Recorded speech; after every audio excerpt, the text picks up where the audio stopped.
What's up, guys? Welcome to the Rob Bailey Show. Really exciting guest today. This might be my favorite podcast recorded so far. Dare I say that? This podcast is with the Rasta Runner. So Dan and I have been training together for almost a year. And to ask him about his backstory and have him really just go over his life, there's so many interesting things and there's so many like little lessons to be learned, even for me, just like reminders of how I need to be operating. It's really, really good. I'm excited for you guys to hear it. We just sort of go over his life, so we hop right into it. But before that, I want to cover our sponsors for the day. If you guys aren't aware, I'm doing a 6-week running program where at the end of it, I'm determined to run under a 5-minute mile. So I'm really sort of pushing my body to the limits. I'm trying to lose as much weight as possible, and I'm perfecting running. So that's a 6-week program. Enough people showed interest that I decided to throw it on dlbdaily.com. You can also go to danalynnbailey.com. That's a site where Dana writes a new workout for everyone every single day. She releases exclusive content, videos, a lot of the stuff you see on her page where she's explaining complex movements or, you know, the interesting things you see her posting on Instagram right now. That all links back to her workouts that she posts every single day with all of her knowledge she's gained by turning Miss Olympia, by just being a staple in the fitness industry. I've decided to throw my program on there that Dan's writing for me. So you'll get 6 weeks of my training. You can follow along. You can run with me. Every day I post a video recapping how my run went, recapping what my little nagging injuries are and what I'm starting to do to fix them. It's a really fun thing. It's a little more in depth than my YouTube content that you'll see. In addition to that, we're sponsored by Run Everything, which is our supplement line. I think the star product for me right now is AMF. It's our joint supplement. It's the supplement that started it all. We started with Onward with no intention of starting a full line. And then when Dana was training for Ninja Warrior, her grip, her forearms, and a lot of her joints from jumping from, obstacle to obstacle, it was crushing her. And we were, I think, 3 weeks out from Ninja Warrior, and we realized that Dana was in too much pain to compete. So we reached out to our manufacturers. We said, hey, we don't care the cost. Make us a joint supplement that will fix Dana in the next 2 weeks so she can compete on television for Ninja Warrior. And they did, and it worked. And I'd never seen a supplement work so fast. So we decided to actually come out with it. It's called AMF, Always Moving Forward. It's something that I've lost interest in, but now that I'm running with my hips and everything, I've circled back around and I take it twice a day. I go heavy on the doses and I really feel it in conjunction with, all of my other recovery that I'm doing. Also last, sponsored by Flag Nor Fail, our apparel line. This is our 10-year anniversary year. We've been around for 10 years and I'm really proud to see how far we've come, especially once again with running and really needing the pieces of apparel to perform. Our new Apex shorts for men with the built-in underwear, that's what I run in every day. So the underwear is already in the shorts. They're nice. It's been raining every day. They get moisture. They stay super light. They're flowy. They allow me to do my movements, my stretches, down to my socks. I mean, my long sleeves based on the day it is, running in my rain jacket, running in my new running hat, our socks. It's really, really cool that I started out just printing, putting ink on blanks. And now we're to the point in time where we're really picking performance fabrics and we're really making, quality apparel that, not only is going to stand the test of time, but also allows you to perform, we're coming out with things now that I feel like really compete with those big brands, with Nike, with Under Armour, with Lululemon. Like, we're there with no question in my head. The brand is there and we're putting out some really, really cool stuff. So thanks to our 3 sponsors. And now on to Dan. Sorry if I talked about sponsors too long, but this is definitely, I think, my best podcast ever. I think that Dan and I really hit it off well. He brings out some good stuff in me, and he's overall solid dude. So here we go. 3, 2, 1. That's strange. It's a nervous tick. I just start lisping. As soon as the microphone comes on, it happens. All right, we're rolling. We're in a podcast. Oh, we're already there. Yeah, that's how I do it. Oh, good. I think that's how best. Dana, start the camera. Starting. All right, Starting so we'll have a camera. little bit of video footage. That camera only records for 30 minutes and then it shuts off. Yes, got it. Action. Okay. All right, so I'm gonna take a second and press. Whoa, there we go. I'm doing active recovery with a power dot on my legs. Which is crazy to me. Have you seen this thing?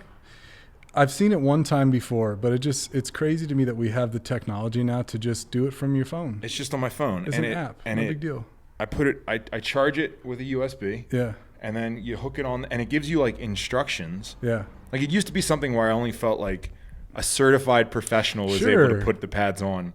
And now I just follow the photo. Yeah. I put the pads on my calves because my calves really hurt right now because you're running me into the ground. Literally. And then they just do this. And then I take them off when they're done after 30 minutes, and it feels better. That's crazy. Dude, it's so cool. And you know what? I've had this power dot thing for maybe a year and a half. Yeah. My friend sent it to me, and I just never used it because I was like intimidated by it. Sure. And once I finally downloaded the app, synced them up, I realized that, I mean, dude, they're great. Oh, wonderful. They're great. I love that. Hopefully if I talk about them enough, they'll send me more, and I can give all my friends some. Hashtag send me more. Send me All right. more.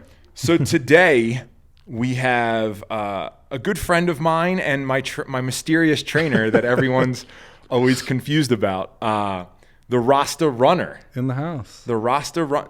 Should we just call you the Rasta Runner? You can call me that. Yeah, I like All right, that. the Rasta Runner. If you follow him on Instagram, gives out a lot of really good information.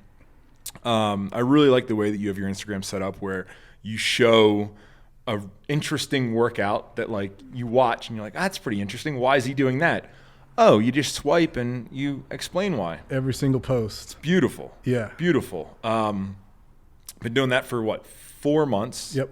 4 months. And people are responding pretty well. People like it. Yeah, it's cool because I get a lot of messages from people saying, thank you for all that you share. You know, most people wouldn't share the finer details on some of these movements, but that's what's making the biggest difference for me. And so, you know, for me, that's like my oxygen, yeah. You know, because it makes me feel like, okay, I'm doing something that people really appreciate. So it's been cool, man. Yeah, it's definitely cool. Yeah. It's definitely cool. And I know that people have been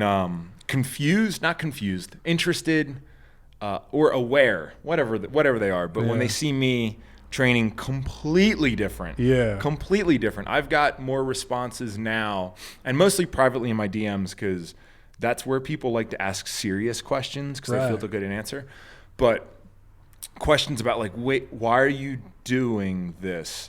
And a lot of people now have like seen a little bit, and they're like, does your back really feel that much better? Like, do you really feel that much better? Almost like it couldn't be true, right? Yeah, because I feel like, and then they don't know where to start. Yeah. You know, that's the other big thing. And I think that's, I don't really remember the first time we met. I like to cover the first time we met. Yeah. Do you remember the first time we met? Yeah, I have a good memory, so I remember all of it. So we'll do an experiment. Okay, I'll cool. say the first time I think we met. Okay. Then you can tell me the real time. Okay, got it. So Brandon Horo shot you. Yeah. For shorts or something. We did the dry pack. Oh, the dry pack. Okay. Yep. And I think I met you in Access, but it was like very casual in passing. Yeah. And it was just more or less like, what's up, man? You're like, what's good? And like you were with clients. Yeah. Was that the first time? No. Strike one. So first time we ever met was at Horo's Christmas party. Yes. Christmas party. Damn it. All right? Christmas party. Damn it. That was the first time. Yeah. First time we met was at his Christmas party, and I didn't even know that you and your wife were going to be there. And so we had done a couple shoots at this point, and I remember going there and seeing Rob and seeing Dana there. And it was just it was like immediately I felt like you and I just had this cool little connection of some kind. We were sitting at a round table, small round table, and it was me, you, and a couple other people. And I just remember having a really good conversation right off the bat. Yeah. And, I remember I asked you about your hair. Yeah. And then that's right. I asked you about your hair because I was in Florida, and a girl, Wexford House, Maria from Wexford House. Yeah. She has really cool dreads, and she was like, yeah, if you want dreads, we can do dreads tomorrow. And I started like panicking because I was like, well, I don't know like the requirements. Like, I don't know if I can just get dreads. I don't know if they're, if it means something, or if I can just be like, oh, my hair looks cool like this. Yeah. And then she's like, do you want longer dreads? And I was like, of course. And then she said something about, so I had just had a big long dread conversation in Tampa. then I came back, and I remember asking you about your hair. And I feel like when I'm in conversations, I'm always very analytical or analyzing. Am I talking about this too much? Am I overstepping my boundary? Does this person still want to be engaged with me right now? Like, I almost drive myself crazy. Mm-hmm. And it's like hyper conscious of that stuff. Very, very hyper conscious, very self-aware. Yeah. And just, I don't want to be too loud. I try to like pull my voice back. So I'm always doing that. So sometimes I'm not even good at having the conversation because I'm so worried. Like, is my posture good? Am I looking too intimidating? Is my voice too high? Is my voice too low? What am I talking about? Did I say anything offensive? And then also the next few hours after that, I panic that I did something wrong. But I remember my big panic was like, oh man, everyone talks to him about his hair, and I probably just did it too much. And I remember being like the next week, just like, man, why did I talk about dreads so much? Like, I'm so stupid. But that being said, people have questions about your hair all the time. Do you just want to tell them now, and then you can just always say, go listen to Rob's podcast? Yeah. All right. So here's the biggest questions I get. Number one is, do you wash your hair? Mm-hmm. The answer is yes. Unfortunately, I don't know if that's what everybody wants to hear, but yes. The second question I get, the follow-up, is, how do you wash your hair? I wash my hair the same way you wash your hair, or anybody else washes their hair. I put stuff in my hand, I wipe it on top, I wash it and rinse it, and that's it. There's no difference. The other big question I get is, well, how did you start them? Did you use like egg whites, or did you use motor oil, or like, I've heard some weird things. Yeah. I've got some weird things. No, I don't use egg whites. No, I don't use motor oil. No, I don't use any other weird lubricant or substance. It's just, I don't know. Hair just wants to do that. Yeah. You know? Which I know. Yeah. You got a couple. You get it. I cut them out. Oh, I didn't know that. I couldn't brush them out, and they weren't organized. Oh, okay. So we found out that we have extremely hard water at the house, I guess. Yeah. So when I sleep, I roll around, and I don't like to brush my hair because it feels like I'm just like wasting time. Yeah, I get that. And it's been like, I think it's your fault too, being around you too much, but it's been dreading. Yeah, man. But yeah, one thing is you obviously wash your hair. And I think that a lot of the guys that I've known growing up that have had dreads, I think there's a high correlation between having dreads and then having other not rituals, but other things about them that, like, they put patchouli or something in their hair. Oil. And they do all these different things. And Yeah. A lot of times people with dreads, once again, not stereotyping, but have like a different smell. For sure. That you're like, oh, it smells like a guy with dreads. Yeah. And you don't have that at all. Yeah. I mean, I try to keep them really clean. Yeah. You know, I know I've heard some of the horror stories about dreads, and, you know, I just kind of want to take it a different route. You know, in Rasta culture, typically dreads aren't really maintained. You know, they're just more of like a natural free flowing hairstyle.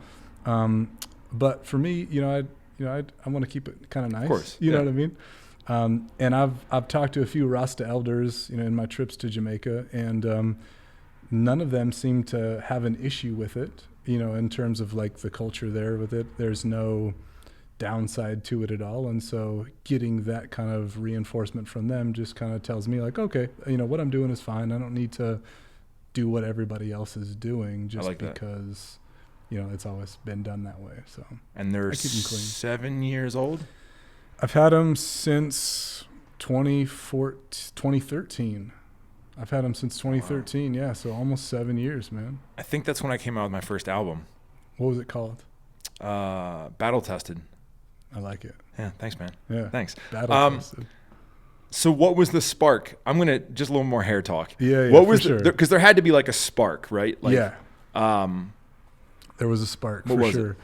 All right, so prior to me actually like locking them, I had been growing my hair out for about a year. So I had like shoulder length hair.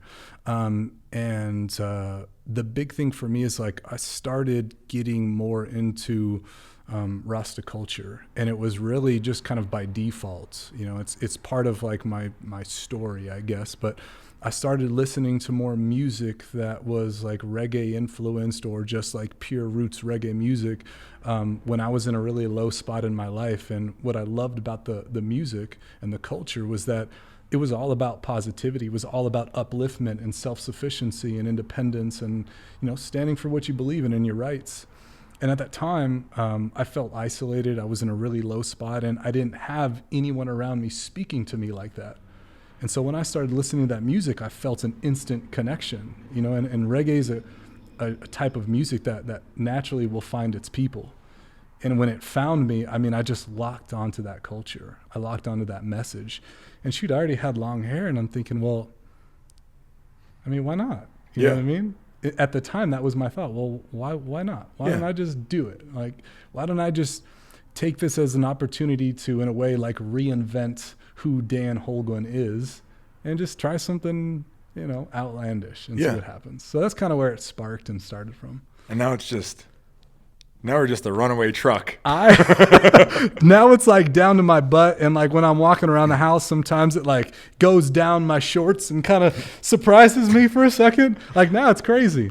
I had no idea at the time that it would influence me in what I'm doing now. I had no idea that it would have that big of an impact on me. And yeah, man, it's been a cool experience, I guess, so far. Yeah. I dig it. Yeah, it's interesting. Yeah, it's interesting to see how you operate, and like I see you move them, and then like some movements you do, like I think to myself, I'm like, wow, that would drive me crazy. Right? Like he's getting, because they're like garden hoses, and they're like whacking you in the face, and I'm like, how is he? Does he not notice that? No, I do for sure. Here's a couple times when it really starts to get on my nerves is when I'm doing dishes, because I'm a dish doer. Oh, wow. Gotta have a clean sink, man. Yeah. Gotta have a clean sink. Yeah. So when I'm doing dishes and I'm leaning forward and sometimes they fall into the dishwater, that drives me crazy, man. I can imagine, because you got like food. Yeah. Yeah. Like nasty, dirty dishwater. Now it's all in my clean hair. Man. So that's number one. Okay. The other time that it really bugs me is when I'm going to the bathroom. All right. When I got to sit down and do my business. Now, my hair is down in my butt. And there's been a couple times, and maybe careful. this is weird and awkward, sometimes it goes down into the toilet. Yeah. It doesn't touch the toilet water. But regardless, it's in the wrong place. It's in the wrong place. Yeah. So I've had to get into this habit now where, okay, I got to do some business. I got to put my hair up. So there's a weird extra step. Yeah. It's weird. And I'm just going to be completely honest here. No, that's fine. I never even thought. There's probably a lot of those things where like you don't think about it. Yeah. Or, here's another one. When I'm doing push-ups, because it gets in my face and it drives me crazy. That's what I've seen. And you're like, okay, do this push-up like this. And I'm like, man, that looks like a lot to deal with. Yeah, it's annoying. All right. So I see that you're able to tie them up with themselves. Yeah. So there's a gentleman in my life who influenced me a lot, Rasta Steve. Okay. I called him. Everyone called him Rasta Steve. Very unique individual. I liked the concept of him a lot. I didn't really know his beliefs or anything like that, but that was his big thing in life that he was trying to get to. Was all he talked about was like, one day I'm going to be able to tie up my dreads with my dreads, and then he was able to do it, and it was like it was the happiest day of his life. It's the hairband you'll never lose. Yeah. And then he cut it all off. So I don't know if he's still Rasta Steve or not, or what he's doing, but he was a good dude. Now he's just Steve. That's cool. Cool. All right. So I also, so everyone's just like, okay, a Rasta guy with dreadlocks and Rob's trainer, and now they're running together. I need more detail about bull riding. Ooh, yeah. Because this is something where it's like, I've mentioned it a few, and they're like, wait, what? What do you mean bull riding? Yeah.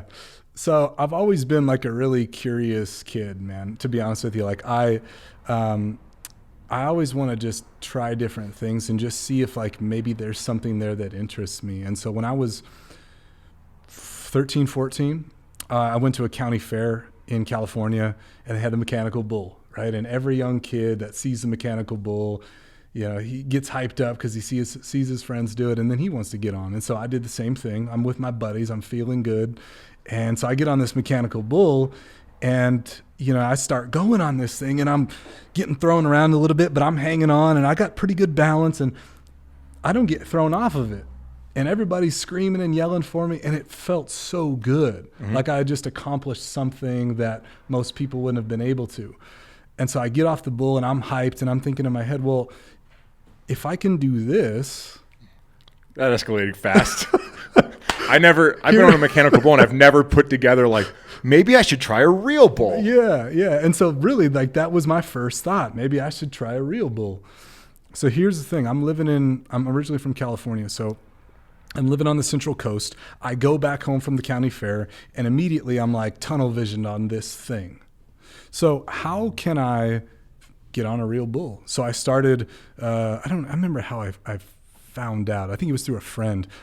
Come to find out, I live 15 minutes away from a world champion bull rider. Whoa. What are the chances? What are the chances? Yeah. His name is Gary Leffew. Gary Leffew is world renowned for not only being a professional, a Hall of Fame bull rider, but also somebody who's been in several movies helping actors to become bull riders for the film. So he worked with Luke Perry in 8 Seconds. He worked with Kiefer Sutherland in another bull riding movie that was filmed in my city.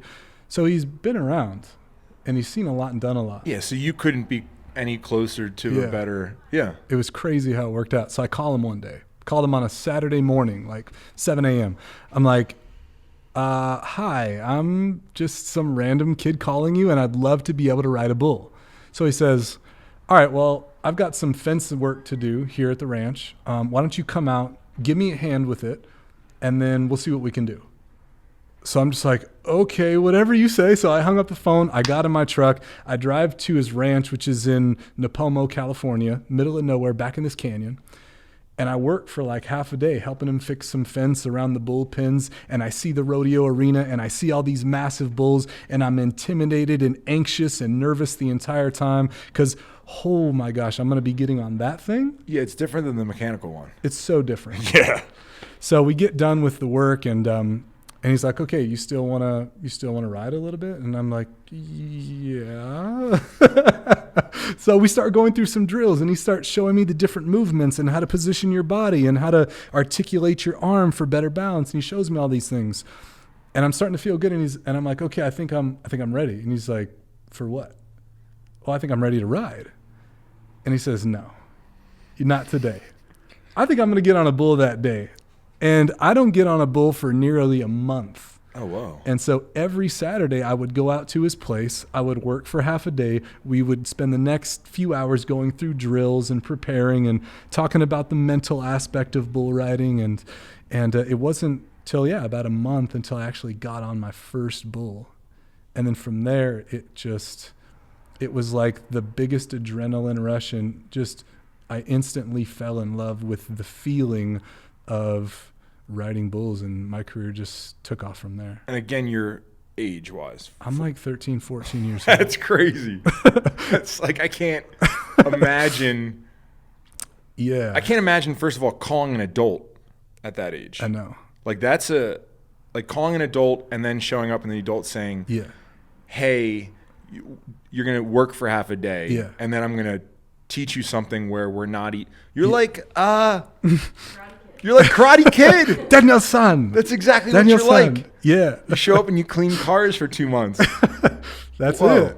Clean cars so you're and like, fix fence. that's a crazy story. Yeah.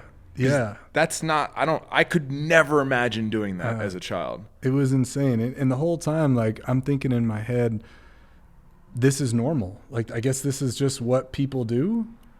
Because a lot of times I've heard that from people, like, I would have never have thought of that. I would have never have done that. But it just seemed so normal for me at the time. And my mom, she was so supportive of it all too. She's like, okay, go ahead and head off to this strange man's house and ride his cows. And, she was See so you in 12 supportive. hours. Yeah, right. She was so supportive. Man. So supportive. And that's super cool.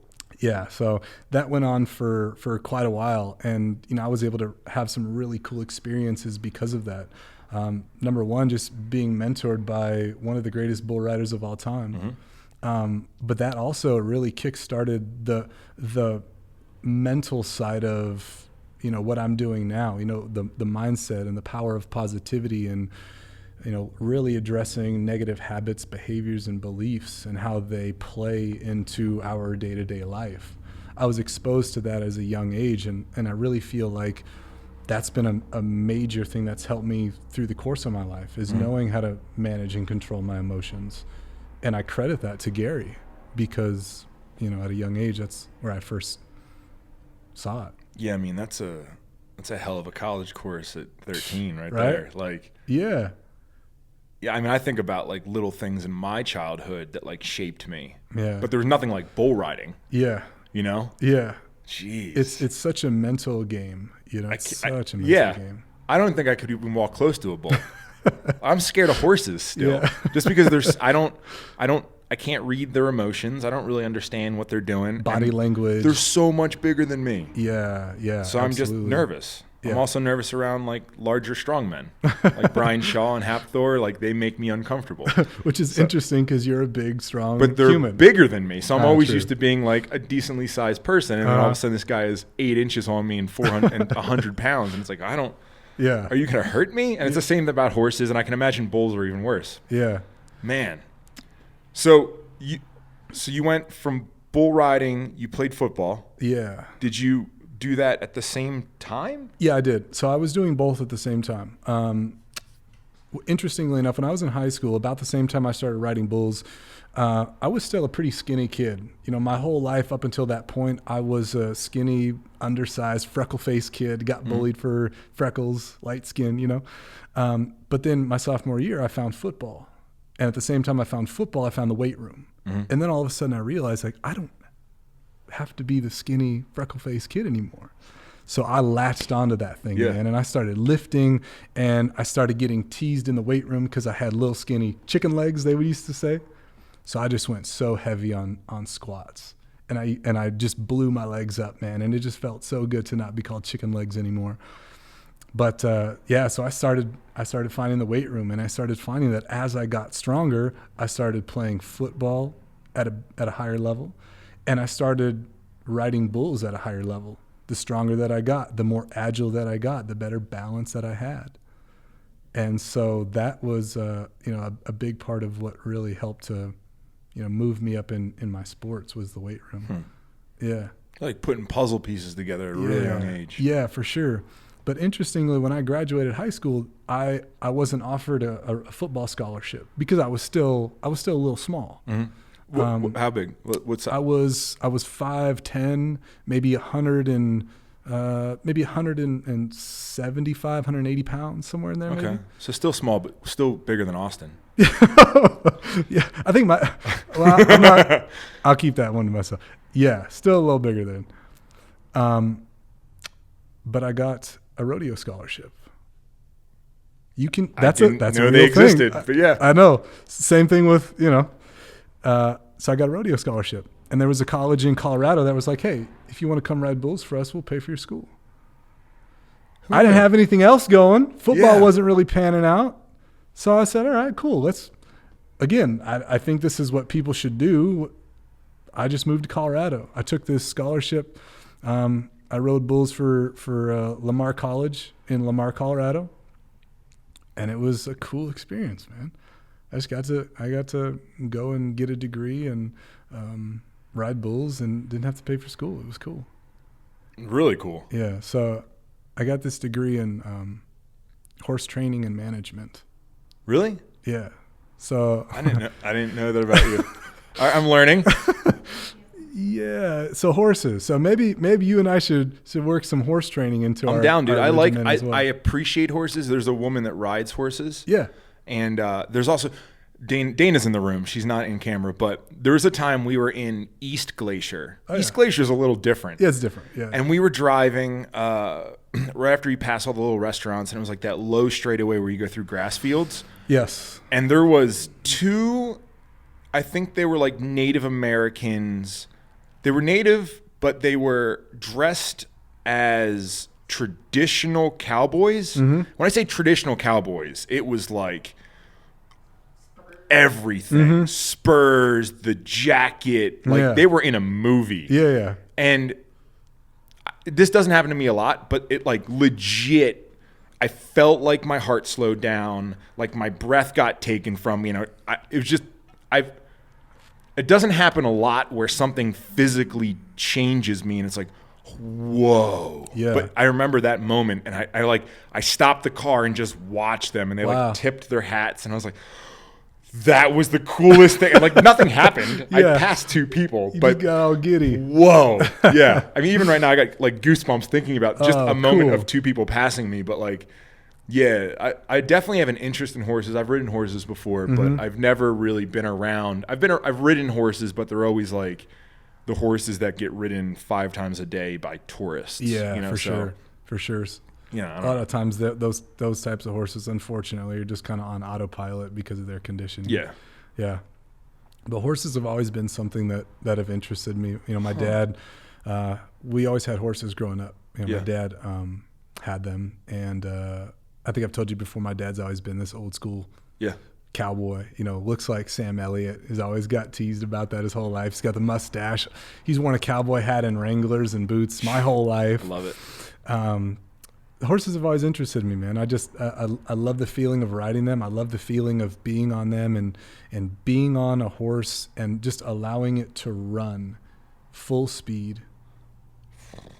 If you've ever been on a horse and just let him or her open up at full speed, it's the most liberating, freeing, smoothest feeling that I could describe. I mean, it's just it's amazing. I believe it. It's such an amazing feeling, and so because of just seeing my dad with them at a young age, I've always been intrigued.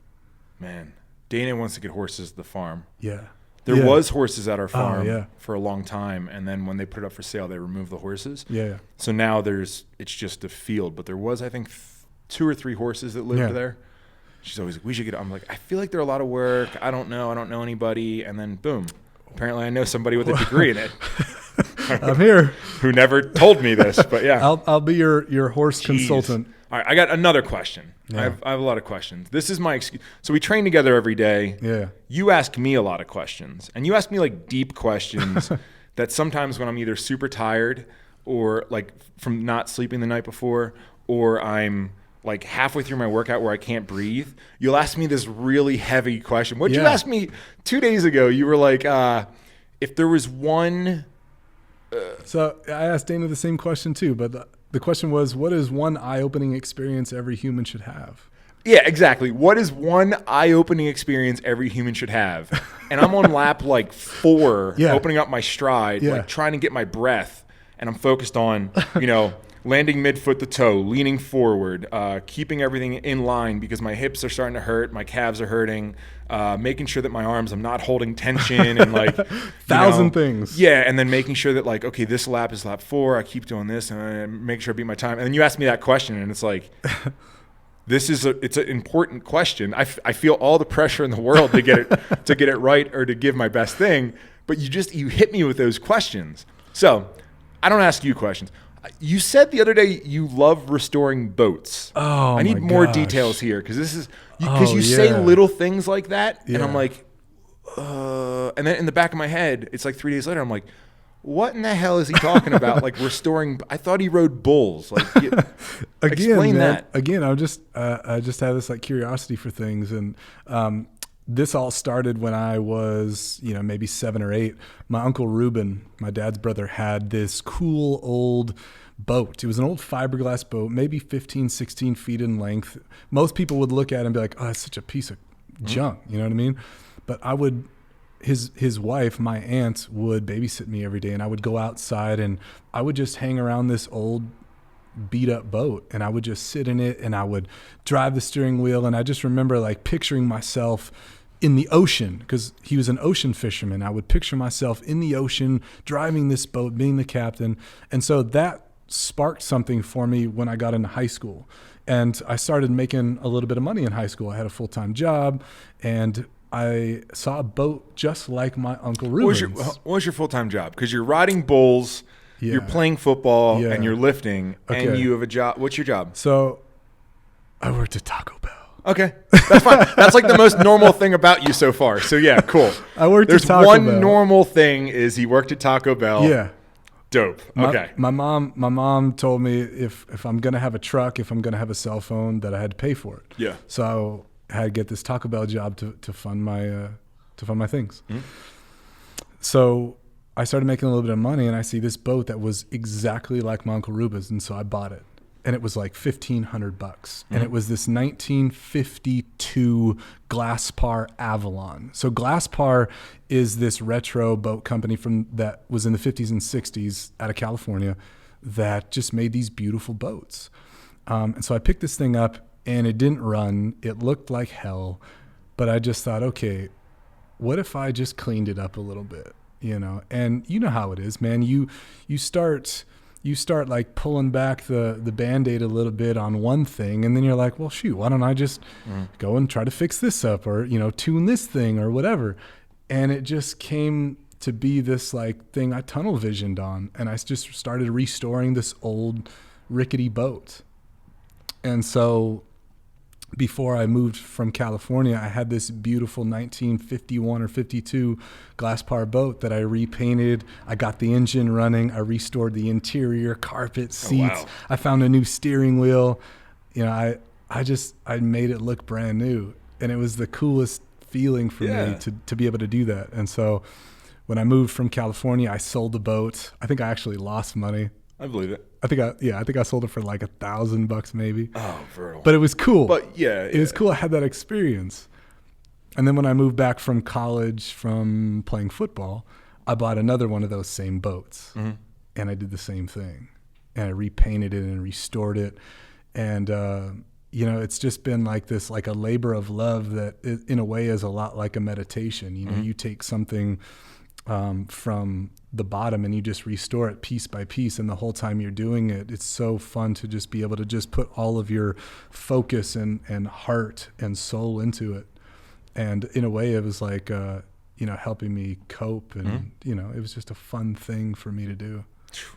Dig that. Yeah. So old, like 15 to 18 foot fiberglass boats have a place in my heart. When I calm myself down at night, that's what I do. Is I every single night, Drew and I do the same thing. We go on either Craigslist or Facebook Marketplace. Oh, yeah. And we just like look for stuff. Yeah. I keep an eye on different markets and what certain cars, like what 911s are worth, or what, what, for example, like Dana got the H1. Like, hey, what's the H1 market look like? And so I become like pretty aware of like depreciation and things like that. And now I'm sort of looking at boats, and because Drew just bought a brand new boat, and I'm always like looking at, and I have a weird, really strange, I know nothing about them. I never been in one or around one, but the old wooden boats, for some reason, full out have all of my attention. Absolutely. And I don't know why. I don't know anything about them. And I know they're oddly expensive. Yeah. And it doesn't look like you can do much on them. Yeah. But I'm just like, man, I feel like I need an old wooden boat. Yeah. They're so classy, And now I think to myself when I find them, I'm like, Dan could help me fix it up, because I imagine you as a boat builder now. I'm in 100%. Oh, wow. Okay, Dana, you hear that? We're getting a wooden boat. Buy the boat. Wooden boat and horses. Yes. Perfect. Yes. Yeah, those teak boats are just, they're beautiful, man. The history behind them too here in Montana is huge. They go back. I know that. So especially on Flathead Lake, they go back 100 years, when they were first kind of made popular on Flathead Lake. And now there's so many people that have them that live on the lake. They have like a classic wood boat show in Lakeside every year. Have you heard of it? No, but I've seen more wooden boats around here. Yeah. Because I fell in love in Pennsylvania. Yeah. I forget why I was looking for boats back there, but I came across the wooden boats, and I was just like, man, these things are incredible. Yeah.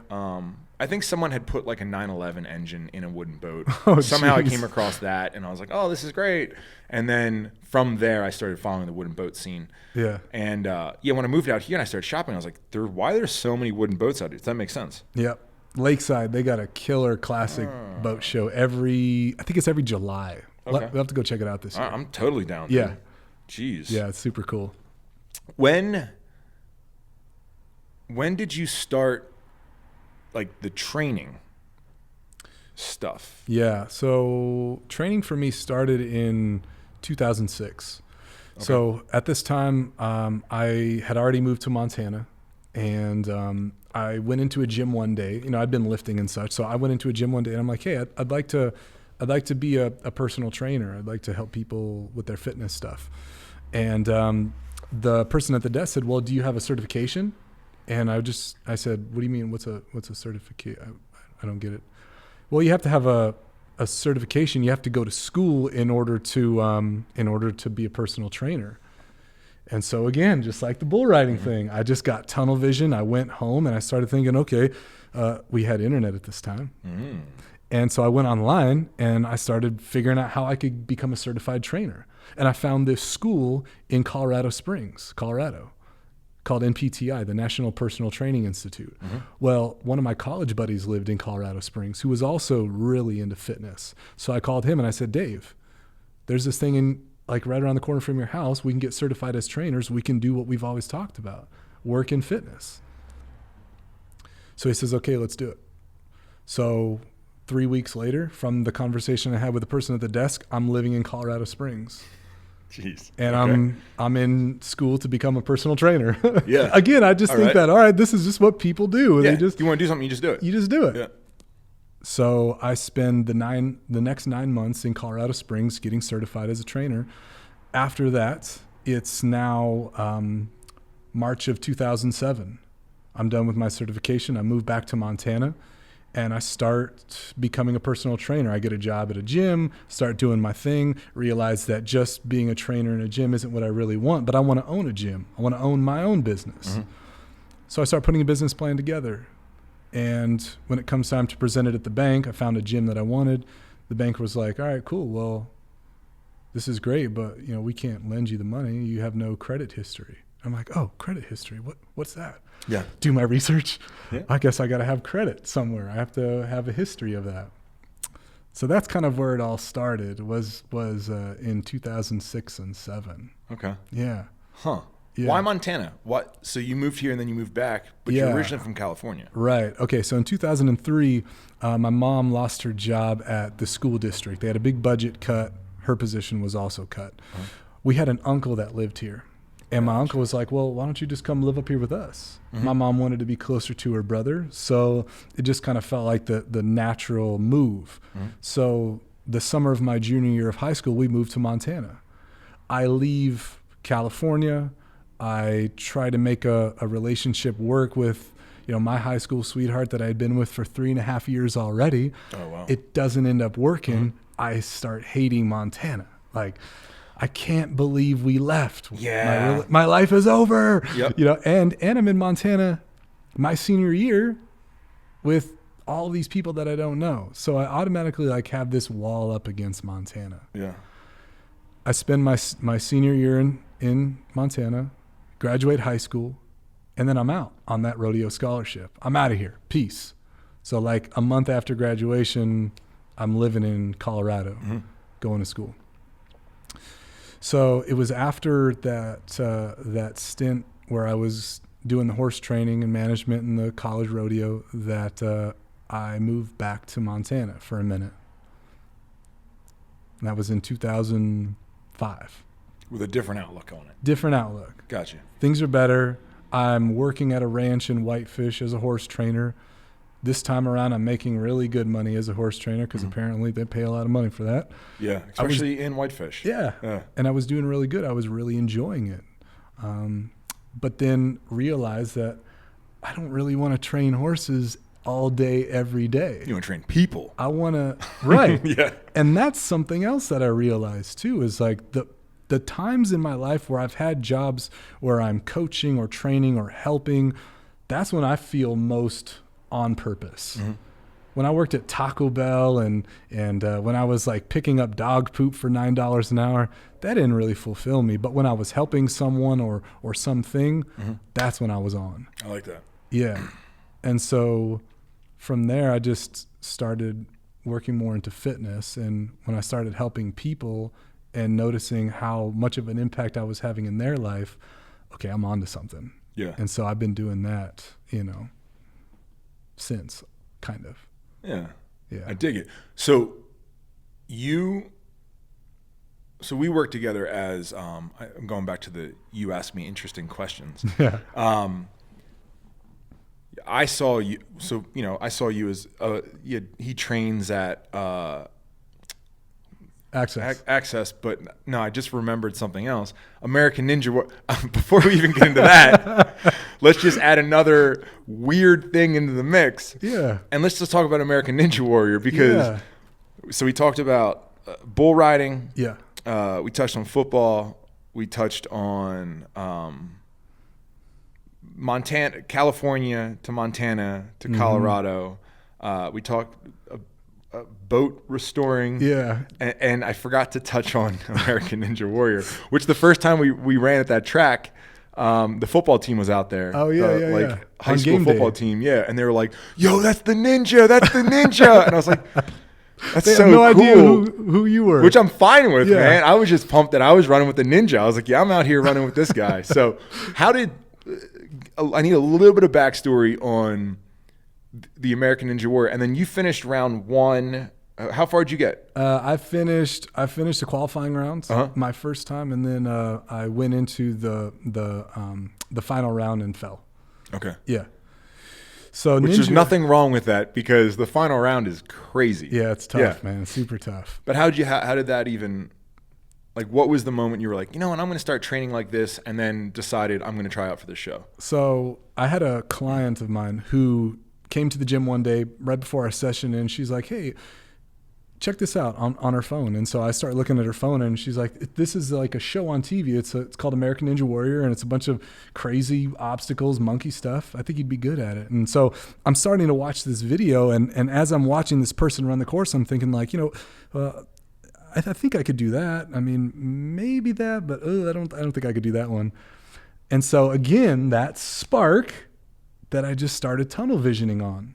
So I started building little obstacles that I would see from the show. I started going to local playgrounds at schools and just monkeying around on stuff. And what I realized quickly is like I have some raw abilities here. I mean, nothing refined, but I have a little bit of grip strength. I got a little bit of athleticism through this. And so I started thinking, well, what if I just started building bigger obstacles? What if I just started doing more of it? And I started to find that like, I think there's something here. And so I didn't really know what I was doing. I went online to the website. I emailed somebody at Ninja Warrior, and I'm like, hey, I'd love to apply. And they said, well, here's the website to do it.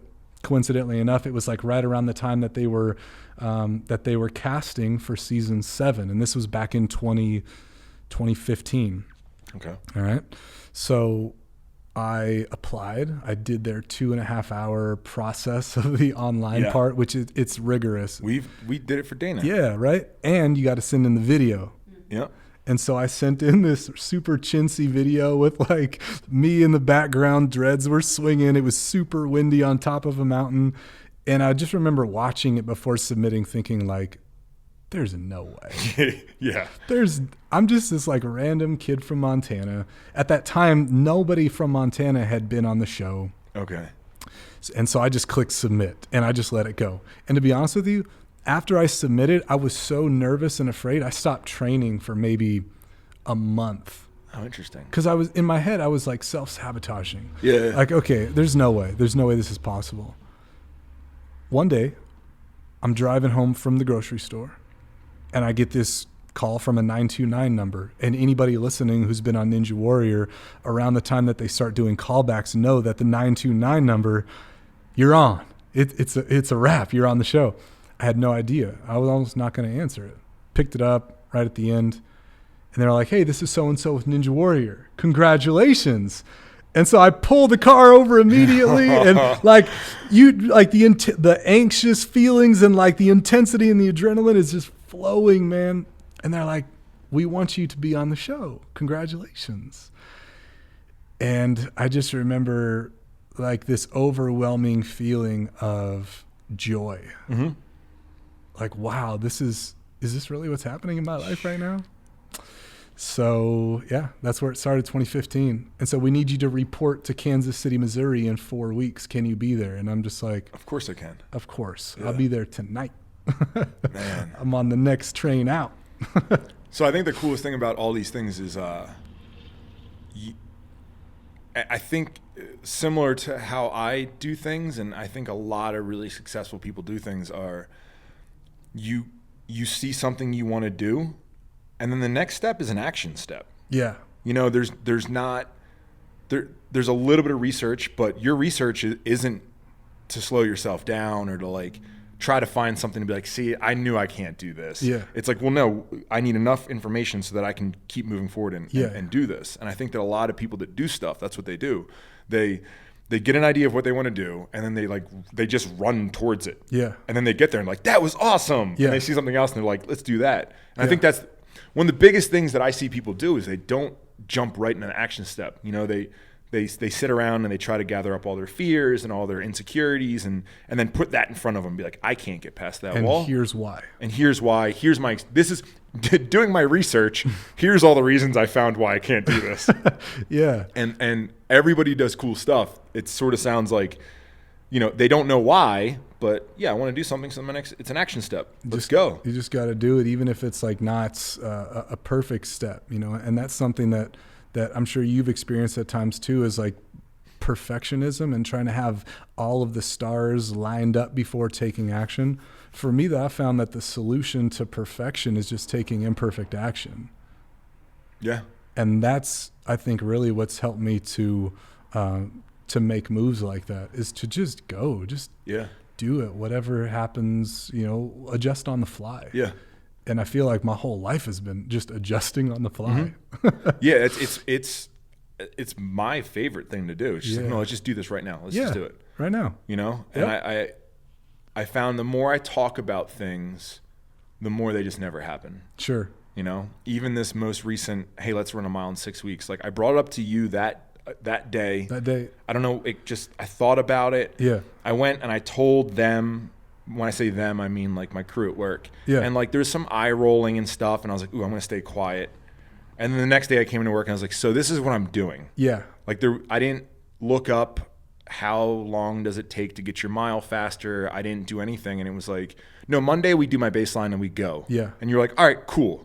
And like I got messages, people telling me, they're like, someone should tell your trainer that 6 weeks isn't enough time. And I'm like, no, I told my trainer that 6 weeks was my time. Yeah, and I went right to planning it. Yeah, and you're like, okay, cool, let's do it. And I think that's the difference is I didn't get on the internet and say like, okay, who else is doing this? Yeah. Is this possible? What's realistic for me? What's realistic? Yeah. What do I need to do? It was just like, no, I know what I need to do. I need to run and I need to recover. Yeah. Dan will handle the running.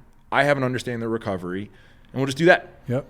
And then we're both, I think, in the same mindset of like, yeah, going towards it. Yep, absolutely. So a lot of the runners out there, though, have messaged me like, not realistic. Okay, that's even better. Yeah, like, thank you for your concern. Yeah, I love that it's not realistic. Like, why would I want to set a realistic goal that everyone's going to be like, of course you're going to be able to do that in a year.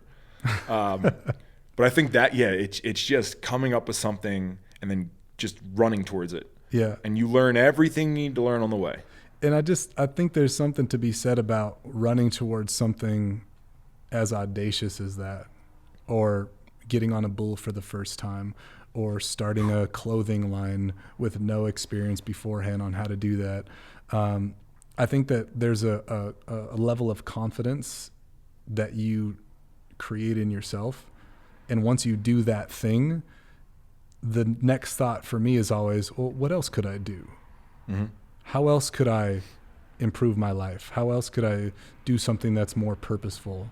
You know, how else can I make an impact for others? Which that was almost that was what I was trying to get at when I answered the question when you asked me, and I was already running in a mile. You had a great answer My too. first one was like, what the human body could do, but that's because I was running and that's how it related at that moment. And I said, wait, no, it's like what you can do as a person. Because I believe that, dude, everyone's capable of anything. Yeah. It's just like, I think everyone's attractive just in their own way, and you just need to find your look or find how you're comfortable and then how you carry yourself. And it's amazing how like that all comes together. And I think that everybody has special traits. Sure. I mean, you can force a profession. You know what I mean? Like if I really wanted to, I don't want to be a lawyer, but if I really was like, I'm going to do the lawyer thing, I could be a pretty decent lawyer just by like trying really hard. But there's things that naturally people fall into that they're the best at. And I think a lot of people hesitate and they never know what they're capable of. And I think that when you do, and I think you lucked out early. I say luck, but whatever. But it's that getting on the bull and realizing like I didn't die. Yeah. You know, and I think it's something I used to tell people in camps, and I was like, you're not going to die in the street. Like dying in the street, it happens, but it's very hard for it to happen. Like you can spend all your money, you can go bankrupt, you can not have any friends to sleep on their couches, and you're still sort of going to have the opportunity to be okay. Yeah. Like it's not the end of the world, worst case scenario. And I think if people can actually put all their effort towards something, realize that like roadblocks are beautiful because that's your opportunity to pivot and be creative. And the more you do, that's, if I had to say like, Rob, what are you good at? I'm good at pivoting and being creative. Yep. Like that's why I'm successful. I'm not smart. I'm not like, I don't understand tax law. I don't like, even the thing that I did this morning that I'm not ready to put on the podcast about opening that thing up. Yeah. I don't know what I'm doing. Yeah. But like so anyway, we opened up the warehouse gym this morning. Okay. So you're just going to let it out. Yeah. So I'm waiting for the police, man. I don't know. It's whatever. By the time this was released, this is America. I'm sick of it. But whatever, we'll get into that later. But what it comes down to is I have the confidence that I know how to get out of shit. Right. And I think when you put yourself in situations that aren't safe and where you're in shit, you realize like, oh, I can get out of this. Because I've done it before somewhere else. Exactly. And then once you realize it translates, yeah, all of a sudden you get that confidence. You start realizing that like, no, I don't need to be smart. I just need to not panic when I hit a wall, and then figure out like, realize that there's 15 different ways around that wall. And if I can market that way right, or if I can, it's going to be better. Yes. It's going to be better than the easy road. Because if the easy road, you just get there and you're done, you're like, well, I didn't learn anything. And you have no appreciation for the ground that you just covered. Exactly. So I think that my biggest strength is being able to pivot. Yeah. 100%. Yep. And I think once once I realize that I'm always able to pivot, I'm always able to just sort of get out of a situation or use it to my advantage, I can do anything. And you become dangerous. Yeah. Yeah. I can do anything. I'm capable. And I say that I was on a podcast with somebody else and they were like, well, you can't you can't be whatever you want to be. It was Andy Stump. Mm-hmm. Okay. And I was like, and he did his little speech and he's like, I don't care. And I was like, I completely disagree with that. Good. And he's like, no, you couldn't play in the NBA right now. And I was like, I can't agree with that statement. Sure. Like, even if I was shorter, I don't know. I'm 6'3", so I'm like, I have a height thing. I'm determined. I can learn really strong foundations. I'm getting more athletic. I'm a little old. But what I said to him, and I was like, I also, in my head, it's like, yes, I can instantly. But that's because programmed in the back of my head, I know that if I liked the NBA that much and I really, really went towards it, at some point in time, I would end up pivoting and I'd be in the NBA, but I just wouldn't be playing on the court. Sure. So I'd somehow, basketball would become my life and I'd virtually be a player. I might be making the same money, and it's all because as I hit those roadblocks of like, no, you're not allowed to do tryouts, I would pivot and do something else and pivot and I'd get there. It would just not be I wouldn't be, guarding LeBron. I would be doing something else where I was in the NBA. So even if it wasn't linear, a pivot is still forward progress. Mm-hmm. Yes. Absolutely. And even if it's 6 pivots in a row, you're still moving forward towards something. And knowing that you can pivot, I think, is that strong thing. So sure. I think that's, to answer the question of like the biggest realization everyone can have is like, you need to put yourself through that. And once you realize that you can pivot, you're like, the limitations go away. The intelligence, the money, I don't have exposure on Instagram. Okay, well, learn how to talk to people better. Sure. And then the people with exposure, once they want to talk to you, they'll do anything for you. Absolutely. Like Dana, 90% of the stuff she shares is because they've approached her properly. And then she'll get people that approach her improperly, like, how much for a share? And she's like, $15,000, because she doesn't want to share it. Sure. But then someone will send her, something stupid, and she wears it every day, or she posts about it every day, and they're like, how much did you get paid for that? Nothing. They approached me properly. So all of a sudden, money's not the limiting factor. It's, no, get better at conversation, which is easy. Your approach. If you want to. Sure.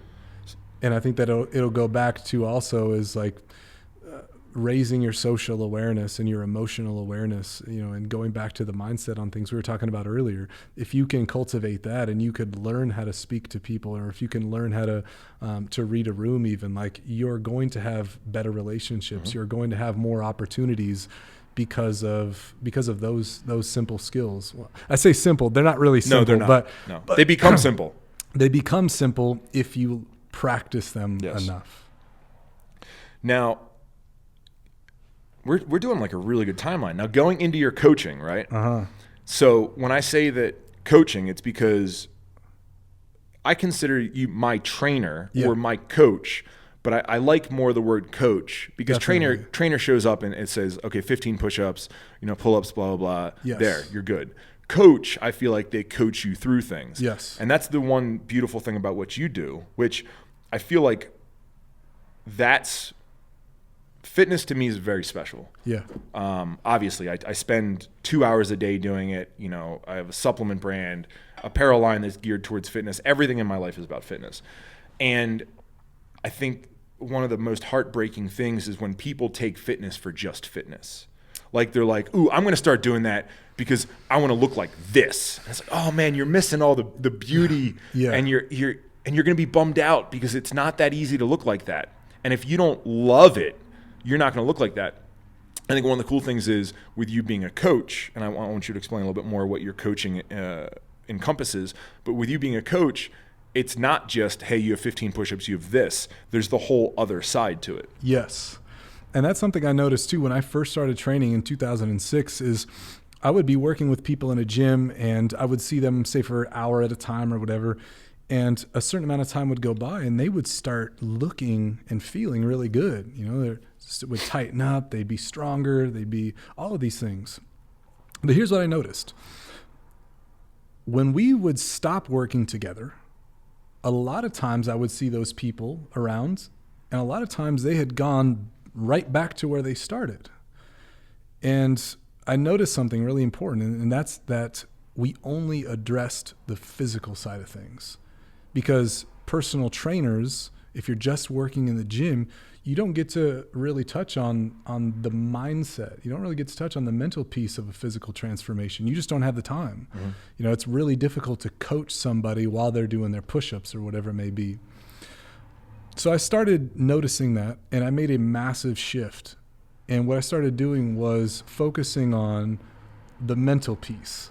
I started digging deeper with people on their habits, their behaviors, their beliefs, and actually getting clear on why they're actually coming to me in the first place, why they may be overweight to begin with, or what those obstacles may be and why they can't seem to pivot.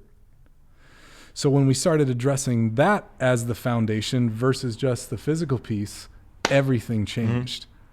And now when I see people that I'm not working with anymore, they look great. They feel great. They're smiling deeper.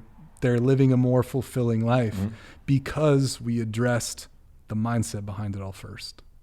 And that's the power behind all of this. Having that be the foundation, not just how long you can plank for or how many push-ups you can do. Yeah, it's having the mindset behind it. And that's something that I didn't have for the longest time. I don't know when my little revolution started and all these changing, and it's not just the way I'm working out. Even when I start doing bodybuilding again, which I'm going to, I love it. It's still the understanding of like, why am I doing this? It used to be fueled by hate, like all of my anger, it was just that youthful, Sure, that testosterone is flowing, man. Just angry. And Dana was like, well, I don't like working out with you half the time. Like, you're so angry. And I'm past a lot of that now.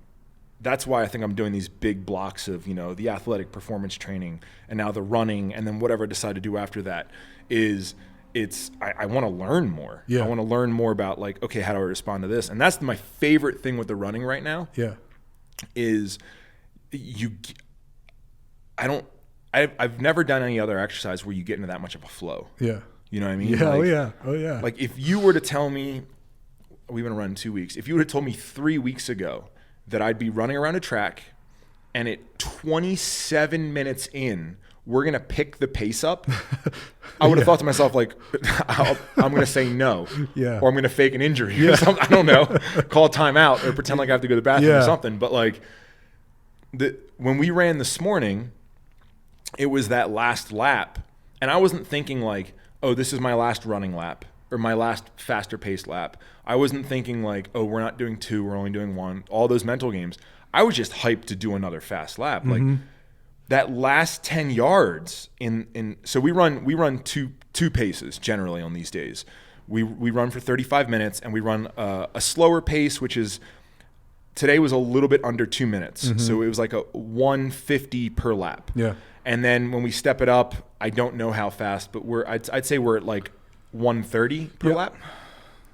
So we're moving. We're running 130 is a 6-minute mile, even, right? Yes. So we're running, which is my mile time. We're running that lap. So it's a 6-minute mile pace versus like an 8-minute mile pace.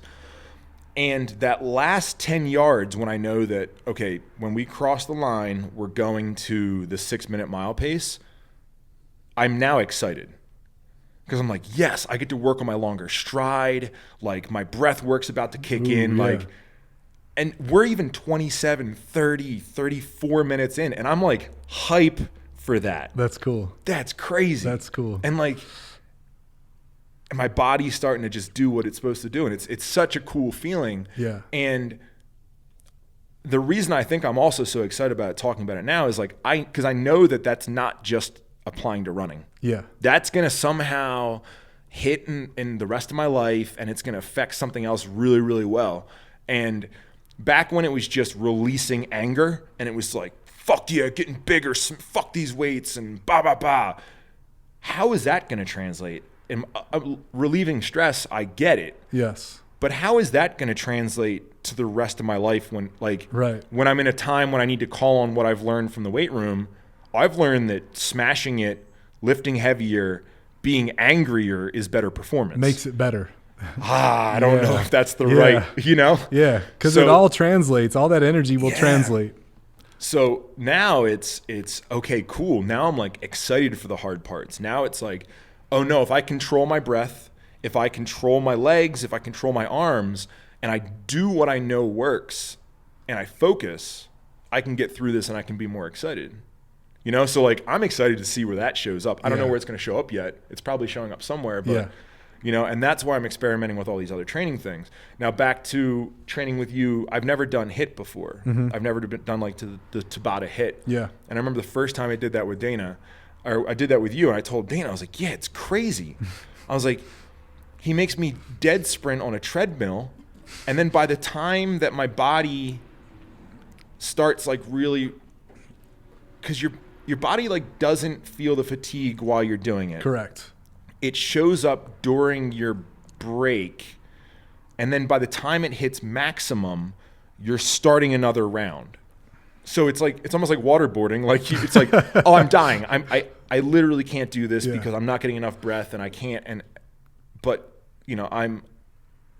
that's something that I've done my whole life is I've trained to do like, no, I'm going to listen to this person. Whatever they tell me to do, I'm going to do right now. Right. Which I think team sports, football, my dad, like that's so important for someone to do because being able to follow directions and realizing that whatever I'm about to do is my representation of me. Yes. So this is going to show you who I am right now. Yes. So if I take it easy or I fake it or I get too tired, I can't do it, Dan says, oh, that's who Rob is. So like when I can't breathe and you're telling me I can, I trust that I'm not going to die because you wouldn't kill me. That wouldn't make sense. And then it's also my opportunity to show you like, well, watch me get through this. Absolutely. So you prove it to yourself, you prove it to other people. So there's so many different cool things happening.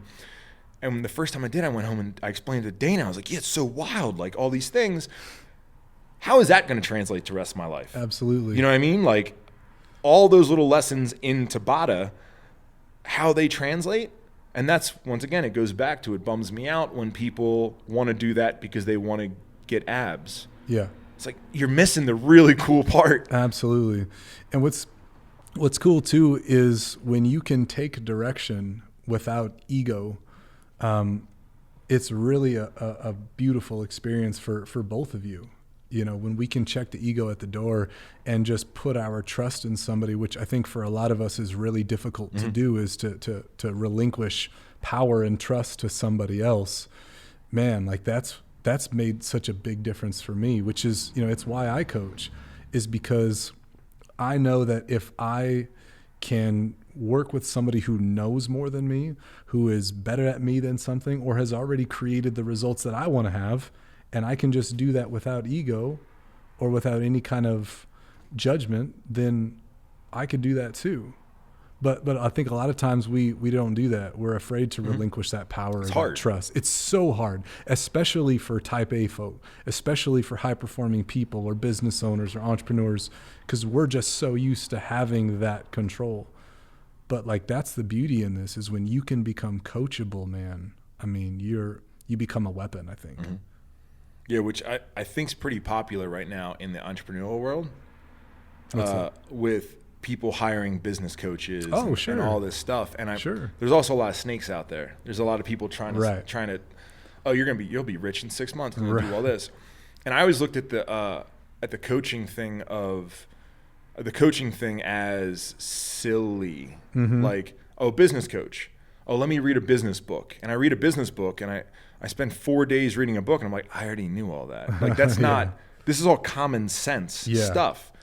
And I think I went through like 3 or 4 books, and I was like, I started to get really, really frustrated with books. And I was like, why am I spending all my time reading these books that are telling me what I already know?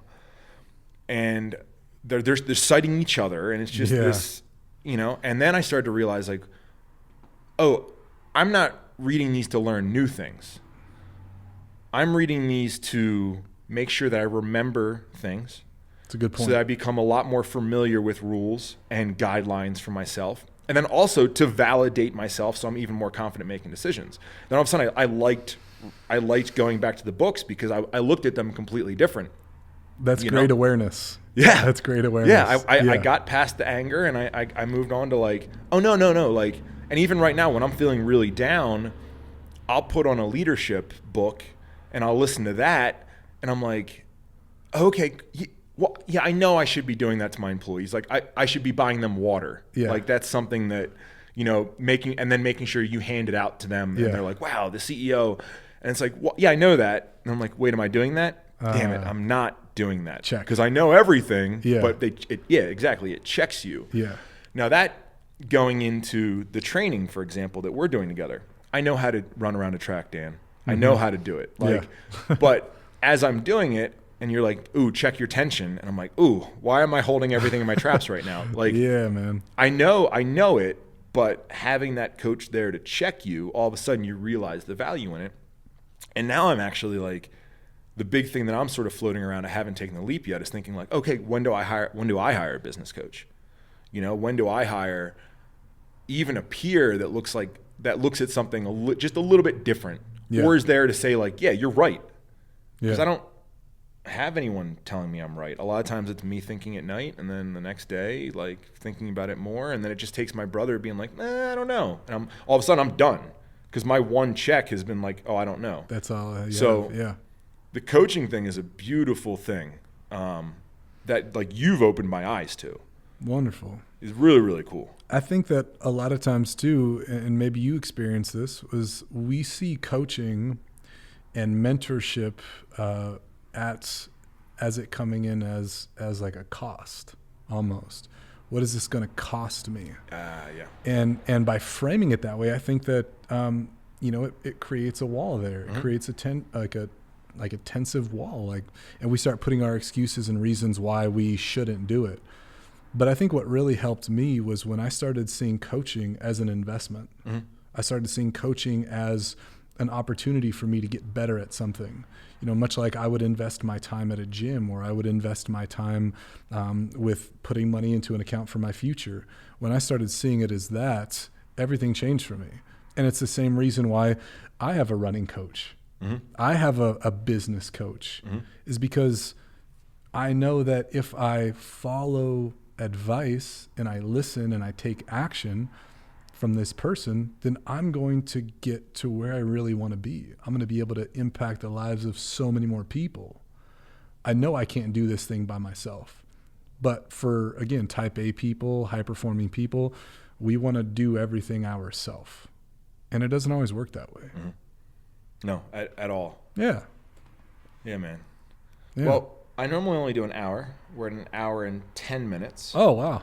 Yeah, went by really, really fast, sheesh. right? Okay. Yeah. That was a good one. I really, really enjoyed that. I want you to tell people where they can find you. Yeah. Where they can find you, I guess, website? I do have a website. Yeah, I do have a website. So I'm most active right now on Instagram. You can find me at Rasta Runner _. There's underscore there. But then I'm also on Facebook. You could just look me up by my name, Dan Holguin. But either way, if you're listening to this podcast and there was like a little takeaway that you really appreciated or whatever, send me a message. Mm-hmm. I'm one of those guys that will respond to everything on there. Responds. Yeah. So send me a message. Let me know if you like the episode. But I'm also on a website too. I think it's just danholguinfitness.com. Okay. Yeah. You have a book. I do have a book. Okay. I do have a book. It's called Peak Performance Past 30. Mm-hmm. Now, this is a book that what I've done is basically taking the 8 biggest things that I see high-performing people and entrepreneurs that tend to fall behind, that they tend to neglect. And I've taken each one of these 8 things and packaged it in a way that explains the problem and then gives the solution. It's called Peak Performance Past 30. And you can find that on my website. Just a few bucks, but I think you get a lot of value out of it. Yeah. Yeah. You also have, are you still doing you still have the free hip mobility program? It's on the Rasta Runner page. Yeah. So there's like a link in the bio that you can click and it'll take you to it. Okay. Yeah. So some pretty cool little programs that are, I've realized same thing. I knew I wasn't flexible. Yeah. But if I do yoga a little bit, I start getting flexible. Yeah. But what I've realized is a lot of the positions that you have me get in, I'm like, wow, my hips are not okay. And like, there's a problem here. Yeah, I need to address this. Yeah, and a lot of them are, I didn't even know my hips should bend that way. And then when I see yours, things that you can do, I'm like, oh, I want to be able to do that because I feel like when I'm 60, if I can do that now, I'm gonna be better when I'm 60. No doubt. So it's addressing a lot of those little problems and like, the changing the training, the all of a sudden, a lot more core strength. My back's loosening up. I'm taking care of myself. And the more I realize I'm taking care of myself, the younger I feel. Yes. I don't want to sound corny and say I found the fountain of youth, but there's something there. Yes. With diet changes, with flexibility, with self-care, with mental understanding. That combo right there is the recipe for the fountain of youth. Yep. And I noticed too, when I stopped lifting just big weights and I started really putting my focus into mobility and flexibility and those things, everything just got better. I started waking up with less back pain, weird aches, and I just started feeling younger. I just started feeling better. And I think that all of us, whether we're male or female, we all want to feel athletic no matter how old we are. We still want to be able to have a spring in our step and be able to, run in the backyard and chase the kids around or, be chased by whatever. Yeah. We still want to be able to have that ability. Yeah, it's cool. And I think that focusing on these more functional type of movements that you'll find on my feed will allow you to do that. Yeah, and I can say that from someone who prided himself on, my deadlift or being 300 pounds or whatever I was, I didn't realize how much I missed feeling like a kid. Yeah, or, right.